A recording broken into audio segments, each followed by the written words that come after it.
Hi, welcome to the Christian Ninja channel. I'm Pastor Al. I'm a variety streamer who streams from Sunday to Thursday at noon on for a few hours. We play games, we chat about all kinds of stuff, and one of the things we do is that on Thursday at noon, we do a devotional together. That means a little Bible study, a little talk, a little chat about some important things in our life. I'd love it if you joined us. I'd love it if you came. Drop by the Twitch channel, and if this touches you and you enjoy it, please leave a like, hit subscribe. It really helps us out. I hope to see you there, and I hope it blesses you.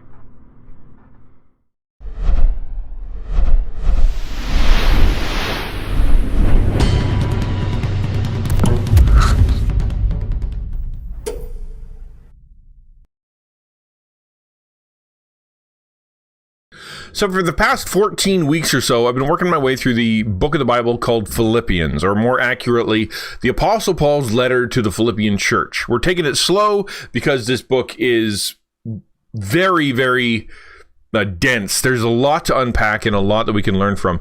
The letter was actually written to a church in Philippi. It was written by a guy named Paul, who was an apostle in the church, one who was a missionary in the church. He was under arrest in Rome, waiting for a trial before Emperor Nero to see if he would be released or if the false charges that his enemies brought against him would actually end in his execution. He's already been there for about 2 years at this point when the church in Philippi hears what's going on. They what happened to him, and they send him some help in the form of some workers, some helpers, and some money to help kind of pay his rent and pay for him to stay in the under house arrest. And along with this help came a letter from the church. Now, it's pretty clear from reading Paul's letter that the letter that the Philippians sent, they were kind of freaking out. They're really worried that their pastor, their friend, was in this terrible predicament and it's all going downhill, and they were kind of in a panic. Their letter had been filled with worry because a lot of what we read in this response letter is Paul comforting these people, telling them that God has a plan, that things aren't as bad as they look, that a lot of good things have happened too. But he's not living in denial. He knows that he could die any day. And so as a good spiritual father, he tries to prepare them for what may happen. If the worst should come, this is what I want you to do. And his message so far to them has been quite simple, right? First, he says, listen, you should remember, you weren't saved by Paul, you were saved by Jesus. Even if I die, even if Paul dies, Jesus will always be with you. He's your savior. He's your strength. Lean on him. I'm just his worker. Second, he said that if he's not around, they need to stick together, to do the work to stick together. We've talked a lot about that over the last little while, that there's going to be oppression from the government, there's going to be spiritual enemies, there's going to be cultural differences, all these things trying to drive them apart, drag them apart, but do everything you possibly can to stay together. This diverse group, which there's so many different people in the Philippian church, they're going to be put under a lot of stress. How are they going to stick together? And the short answer that Paul gives is be humble, serve one another, right? And Paul's third message is this: you need to also attend to your spiritual health. Okay? So the idea here is that Paul is preparing them for if the worst should happen, and he says, okay, I need you guys to take care of one another, but you also need to take care of your spiritual health, which brings us to our passage today, which is Philippians chapter 2, verses 12 to 13, which says, therefore, my beloved, as you have always obeyed, so now, not only in my presence, but much more in my absence, work out your own salvation with fear and trembling, for it is God who works in you, both to will and to work for his good pleasure.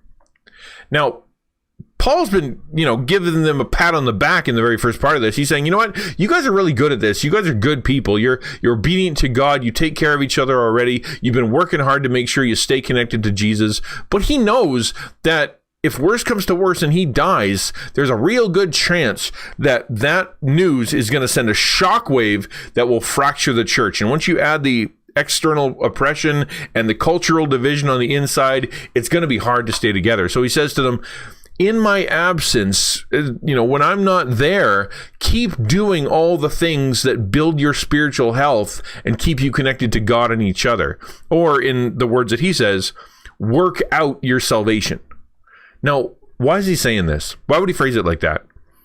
Because when people are left alone, when the person in charge leaves, when an individual or a group of people are left unattended for too long, things tend to descend into chaos pretty quickly.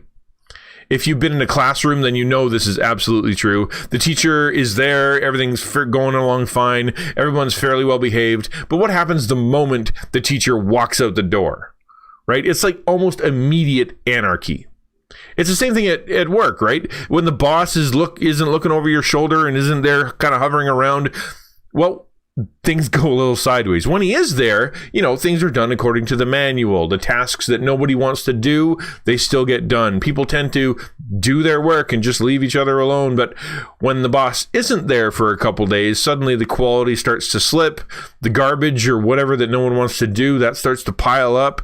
And the jerks start to come out of the woodwork to just make people miserable because nobody's smacking them back into their holes. It's the same thing at home. Right? Mom and dad are there, or whoever's taking care of you is there. Things are fine. And then it's really different when they leave. Suddenly, all the dumbest ideas you've ever had in your entire life come flooding into your head. You start to wonder what would happen if you put various things into the microwave. Your homework, your chores, they all suddenly disappear from your mind like they never existed in the first place. Shows and website you weren't even never allowed to watch are suddenly the only thing you want to watch. It's the same thing in the church, same thing in the military, same thing literally everywhere else. It's why we have the saying, when the cat's away, the mouse will play. Now, why is that true? Well, it's because, and this is my point today, the reason it's true is because humans need rules, authorities, and accountability, and without them, our lives fall apart fairly quickly. Now, I think everyone will agree with me that what I'm saying when it comes to the family and work and church and culture and school, that's all true, right? Yeah, obviously we need the teacher there. We need the boss there. That's true. The hard part is when we take this and bring it to an individual level. It's one thing to say, my workplace really does need a good boss, or the place falls apart. Or my classroom needs a good teacher there, or all heck breaks loose.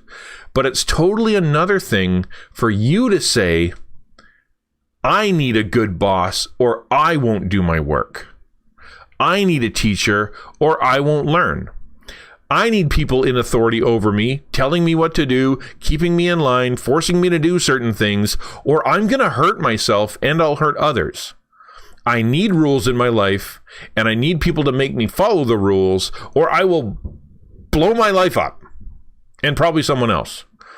Saying things like, I need other people around me, holding me accountable, asking me hard questions, making me feel a little guilty, a little ashamed, peer pressuring me to stay on the straight and narrow, or I will absolutely veer off in no time.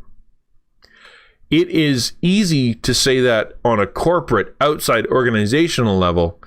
It is hard when we start talking about ourselves individually. My simple point is this today. Everyone in the world, every single person needs rules, authorities, and accountability in order to flourish in this life. That's me, that's you, that's everybody. Every group, every organization, every community group, every family, and every individual needs to have a set of rules, set of standards that everyone lives by. Someone in power and authority to enforce those rules and to have a culture of positive peer pressure to make people follow those rules and those authority. Or the group will end up becoming very effective, the individuals will veer off, and the job won't get done, and everybody who's part of that will be worse off. Now, I know the first instinct is to say, yeah, but this can be corrupted. Look at our leaders that are there now. And I'm well aware that power corrupts, absolute power corrupts absolutely. That's why I'm saying that everyone, including the people in authority, including the rule makers, need to have these too. And I'm well aware that we have seen some terrible, abusive, evil leadership in our time. That's not who I'm talking about. I'm not saying we should be so thankful because North Korea is run with great authority. No, I'm not saying we should be thankful because Amazon employees are forced to, pee in jars because their bosses are so stringent, or that the corruption among politicians and police officers we should just ignore because they're people in authority. Now, I'm not saying that at all. And I'm not talking about peer pressure that causes people to do dangerous things. That's all bad. We should not be okay with that. What I am talking about is the human need for good and helpful authority structures to exist. The need for strong and beneficial rules to exist. The need for communities to band together and protect each other from the entropy of sin and to raise each other up to a higher standards. We need that. But it requires a dose of humility and self-awareness to agree with that, to make it internal, to make it your truth. And it takes courage to seek these things out. So much courage. It takes character to accept the rules, to obey the authorities, to pursue accountability as a gift from God. So my encouragement to you today, and this is a short Devo, but my encouragement to you today is to reflect for a minute in your own life when you've gone off the rails, when your life has kind of caused troubles. Is it possible it was at least partly due because you decided to go it on your own? Were there authorities in place that were supposed to keep you in check, that were trying to keep you in check, that would have saved you, but you actually worked against them because you thought you knew better and were strong enough? And in what ways right now are you rebelling against good rules, good authorities, good accountability? And what can you do to get back on track so you don't blow up your life? Who do you need to talk to? Who do you need to admit to? Who do you have the courage and humility and wisdom to accept as an authority, to accept those rules in your life? If you do, you may save yourself a whole lot of misery.